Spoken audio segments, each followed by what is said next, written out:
Hey, welcome back. It's been a while. Haven't really done one of these in many months, but anyways, I want to show you where we're at. It's halfway through October, so garden is pretty well done for the summer. I didn't do a great job planting winter vegetables, so probably be a quiet winter. But anyways, let's take a little tour. Okay, so over here I planted some not broccoli, Brussels sprouts. But really, they didn't come up very well, except for these two here.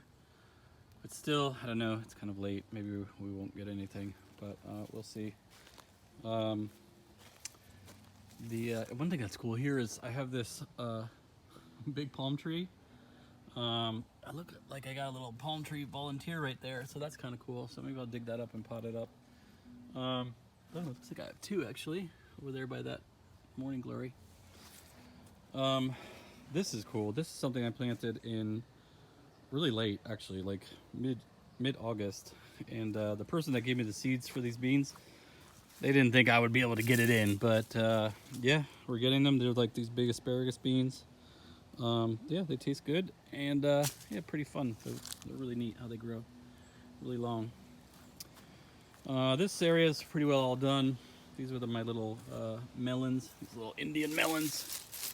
That one's not gonna make it, but yeah, they were pretty good, easy to grow, taste all right.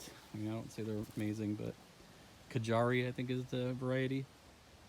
Um, yeah, and through here it's pretty well empty. There's some chard, little seedling chard that I put in there. Um, Pea shoots. I put some pea shoots in because I had the seeds. Figure I can grow those. Don't take too long, right? So, yep. Most of this is done. There's some cherry peppers left here.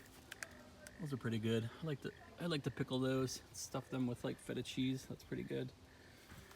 Then my other pepper plant here. I really got to get to these. Pick all the rest of these and probably pull it before we get to frost.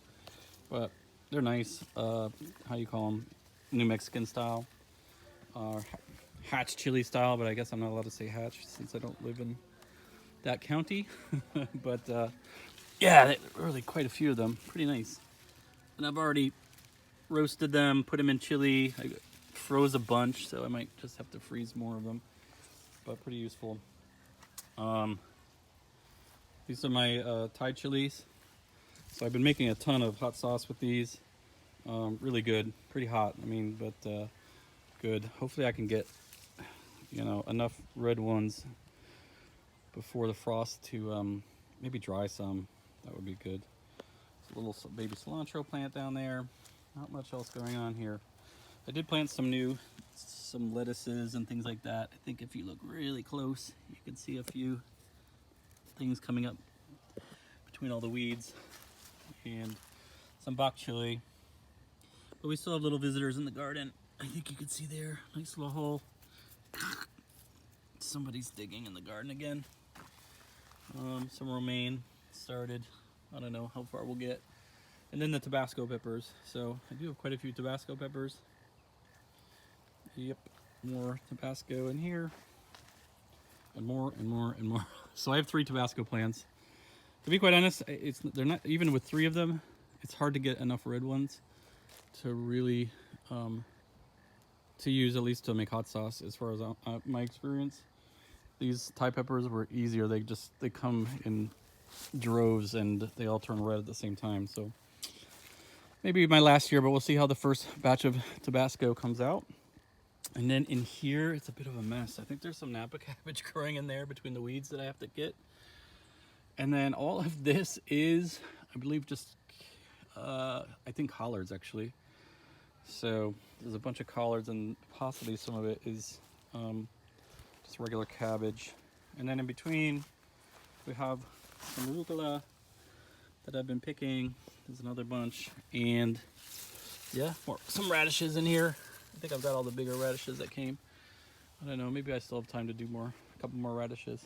Oh, and there's a lonely cayenne pepper in there. It kind of got shaded out by all the rest of the those big Tabasco plants behind it, so they are pretty big, if you can see. So that's a quick tour. Yeah, not too much going on. Let's see if there's anything else interesting over here. yeah, over here where I do a lot of the herbs and stuff, a lot of this is pretty well done. I am kind of proud about this fig that I just pulled it out of the ground, yanked a kind of a side sucker or something, a pup, if you will, from my Black Mission fig. I just yanked it out of the ground, and yeah, I had some roots on it, and I just stuck it in a bucket, and that worked pretty good. Same with this honey fig. I'm just really surprised I got that. It doesn't look so good. I gotta up-pot it and maybe give it some fertilizer. But you know, it's still alive, and it's been in there for 6 months or so. These are my pawpaws that I grew from seed. So there's 1, 2, 3, 4, 5, 6. A lot of them. Some of them have a bunch. So I'm gonna plant some of these down in the woods, like by the stream. I don't know. I think they'll like that better. But I also have some already planted on our actual property as well. But yeah, pretty cool. Just wild pawpaws. And yeah, that's about it for now. Here's my cardoon. It's already died down to the ground once and come back, and we still haven't eaten it, but I do like how it looks, so it's staying.